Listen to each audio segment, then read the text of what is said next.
Paz do Senhor Jesus, irmãos em Cristo Jesus.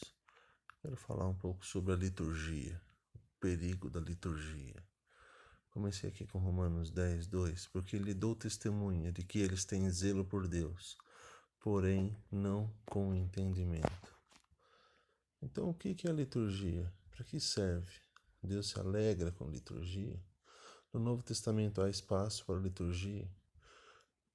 Pretendo responder isso rapidamente com os textos da Bíblia.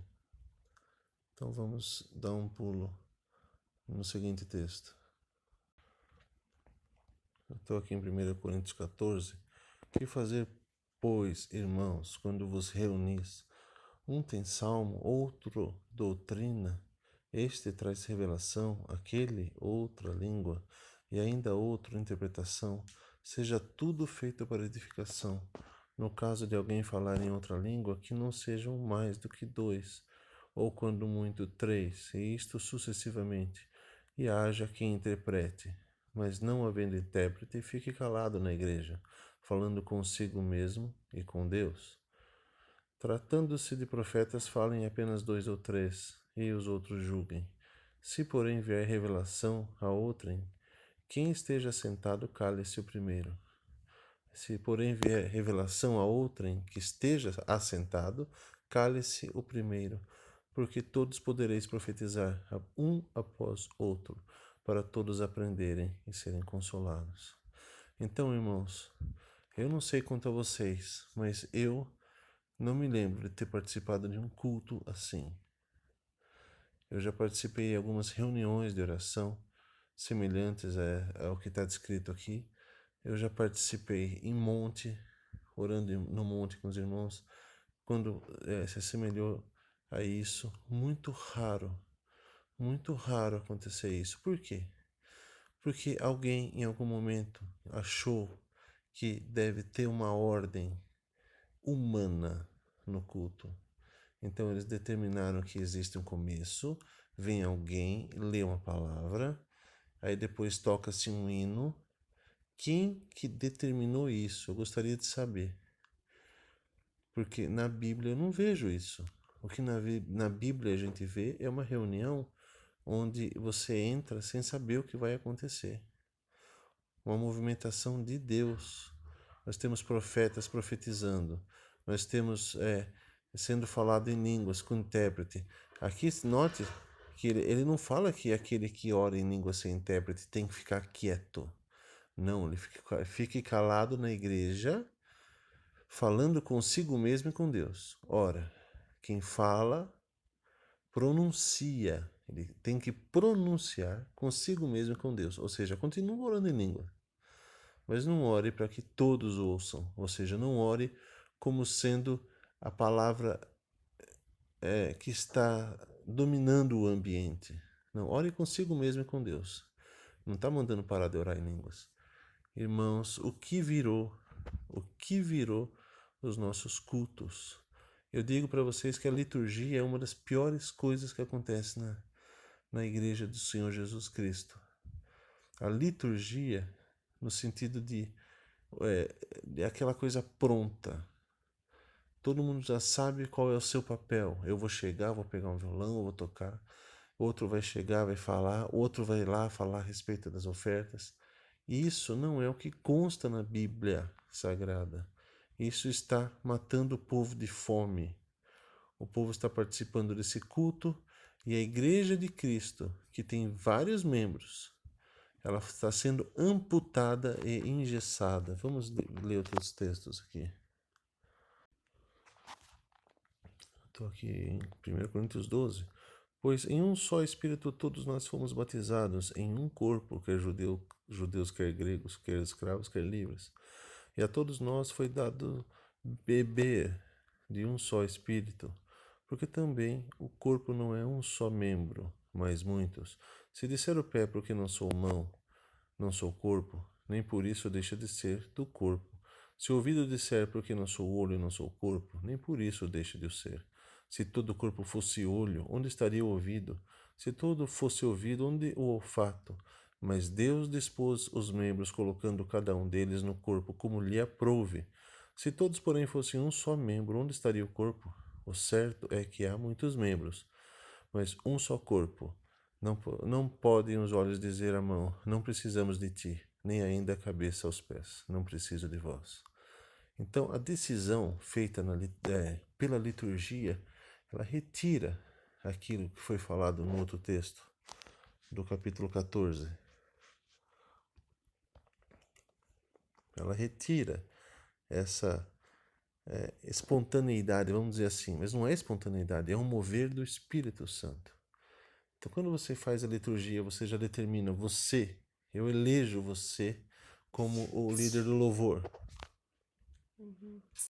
Quando alguém elege, determina o seguinte: olha, você, irmão, vai dar a doutrina, você vai trazer a revelação, você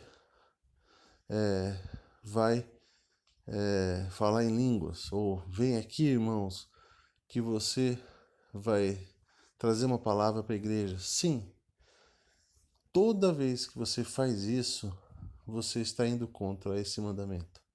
Ah, quer dizer que eu não posso convidar ninguém para pregar na minha igreja? Pode. Mas note, irmãos, essa é a regra. Quando você unis, um tem salmo, outro doutrina, este traz revelação. O que vos parece, irmãos? Isso daqui é uma coisa agendada, uma coisa marcada? Ou é Deus dispondo do seu povo para trazer os recados? Veja bem aqui, ó. Se, porém, vier revelação a outrem que esteja assentado, cale-se o primeiro. A pessoa está assentada dentro da congregação e Deus fala com ela. O primeiro se cala. Então, irmãos, nós estamos vivendo exatamente o que o Senhor Jesus proibiu. Vamos lá. Aqui a questão é quando Tiago e João se aproximaram. Queremos que nos conceda o que te vamos pedir, eles disseram. E o Senhor Jesus responde, Marcos 10, 36, que quereis que vos faça? Permite-nos que, na tua glória, nos assentemos um à tua direita e outro à tua esquerda. Mas Jesus lhes disse, não sabeis o que pedis. Podeis vós beber o cálice que eu bebo ou receber o batismo com que sou batizado? Disseram-lhe, podemos. Tornou-lhe Jesus, bebereis o cálice que eu bebo e recebereis o batismo que eu sou batizado. Quanto, porém, a sentar-se à minha direita e à minha esquerda, não me compete concedê-lo, porque é para aqueles a quem está preparado. Ouvindo isto, indignaram-se os 10 contra Tiago e João. Então aqui já começou, dentro dos 12 mesmo, alguma certa intriga, né? Tiago e João foram pedir para ter uma posição de preferência. E os outros se indignaram. Aí o Senhor Jesus sentiu a situação e disse, eu vou explicar, é como se o Senhor Jesus falasse o seguinte, eu vou explicar para vocês como é que tem que funcionar na igreja, no corpo de Cristo. Mas Jesus, chamando-os para junto de si, disse-lhes, sabeis que os que são considerados governadores dos povos têm-nos sob seu domínio, ou seja, os governadores mantêm o povo sob o domínio. E sobre eles, os seus maiorais exercem autoridade. Ou seja, os governadores mantêm o povo em domínio e colocam alguns maiorais para ter autoridade sobre o povo. Mas entre vós não é assim. Pelo contrário, quem quiser tornar-se grande entre vós, será esse o que vos sirva. E o que quiser ser o primeiro entre vós será servo de todos. Pois o próprio Filho do Homem não veio para ser servido, mas para servir e dar a sua vida em resgate de muitos. O Senhor Jesus está falando, o sistema da igreja não é como o sistema do mundo, onde você tem um cara mandando e vários generais, ou vários superintendentes mandando no povo. Não é assim. Você entendeu? Isso alguns consideram, eu creio que é assim, isso que é a obra dos nicolaítas. É o escalonamento de ordem na igreja. Ou seja, eu determino, eu como pastor, presbítero, diácono, seja lá o que for, bispo, apóstolo, eu determino como é que são os cultos. Vocês podem imaginar como isso é uma afronta ao Espírito Santo? como isso é uma afronta a Deus, eu vou ler de novo o texto, irmãos. O que o texto fala? 14.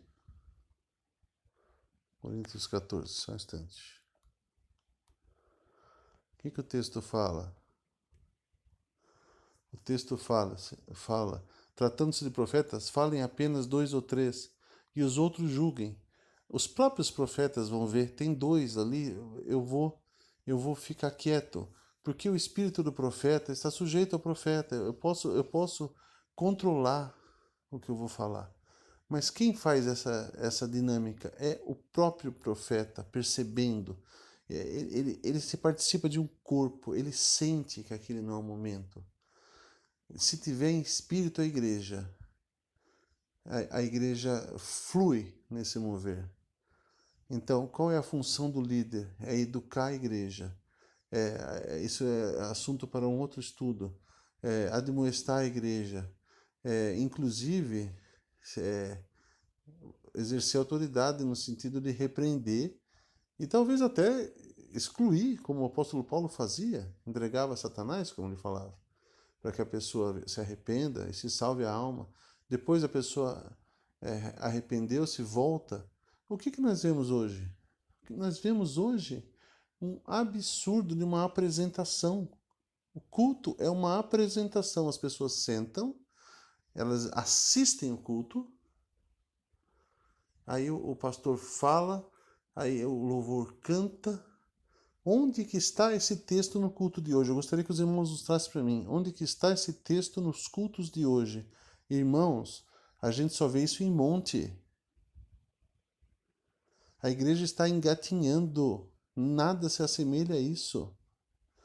Tem pessoas na igreja que nem têm o Espírito Santo, nem têm os dons. Porque quem tem o Espírito Santo tem uma apresentação externa, tem dons. Eu vou até mostrar para os irmãos.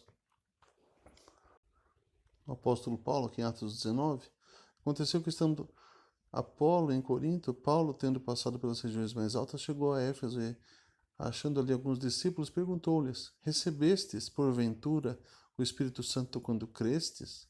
Ao que lhe responderam: pelo contrário, nem mesmo ouvimos que existe o Espírito Santo. Então Paulo perguntou: em que fostes batizados? Responderam: no batismo de João. Disse-lhes Paulo: João realizou o batismo de arrependimento, dizendo ao povo que cresce naquele que vinha depois dele, a saber, em Jesus. Eles, tendo ouvido isto, foram batizados em nome do Senhor Jesus, impondo-lhes Paulo as mãos, veio sobre eles o Espírito Santo e tanto falavam em línguas como profetizavam. Ora, o que vocês acham? O apóstolo Paulo chegou lá e viu as pessoas não se portavam como cristãos normais. Eles se portavam como cristãos sem o Espírito Santo. Então, como é que ele soube? Ora, das duas, uma, ou Deus revelou para ele de uma forma espiritual, através de uma profecia, o que só reforça a existência dos dons, ou ele, o que é mais provável, ele chegou e viu que eles não estavam parecendo como parecia os cristãos em Atos 2, ou seja, mal julgados por aqueles infiéis, né, como bêbados. Então, o culto deles estava muito normal. Eles não tinham unção, eles não tinham o mover de Deus. Então, pouco a pouco, a gente vê que a liturgia foi transformando o culto num culto normal, a tal ponto que você vai numa igreja que se chama pentecostal e você não vê nada de mover de Deus. Algumas igrejas você não vê nada. Outras, poucas, têm um mover mais discreto, mas nada se compara ao que nós vemos em Coríntios 14. Eu vou abrir direto aqui. Nada se compara. Todos podereis profetizar? O que é isso? O apóstolo Paulo falando: calma, tem profetas, eu sei que está cheio de profetas nessa igreja. Todos vão poder profetizar, espera. Era uma igreja com muitos dons espirituais. As pessoas vão falar: não, essa era uma igreja carnal. Não era. Não era carnal, essa era uma igreja muito espiritual.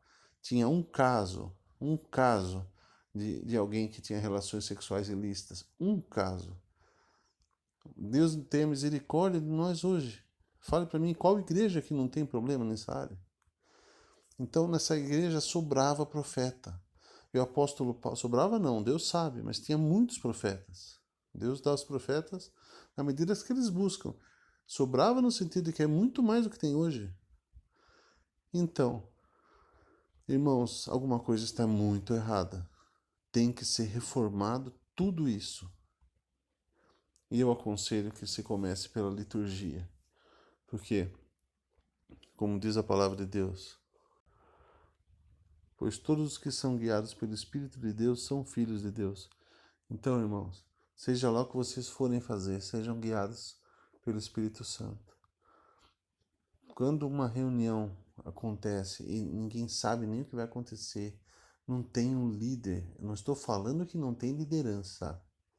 Estou falando que não tem um líder. Porque no tratar das coisas de Deus, o fluir tem que ser de Deus. A pessoa tem que saber a hora de falar, a hora de calar, a hora de ouvir, a hora de ser usado por Deus. Mas quando está na carne, irmão, aí começa a falar, começa a dizer o que Deus não disse e tratar com leviandade as coisas de Deus. O que acontece? A unção vai embora. Porque você está fugindo do mover de Deus. Você não está deixando o Espírito Santo tomar conta da situação. Você está paralisando o mover de Deus por causa do controle. Aquilo exatamente que o Senhor Jesus falou. Os governadores governam o povo, coloca maiorais que governam o povo.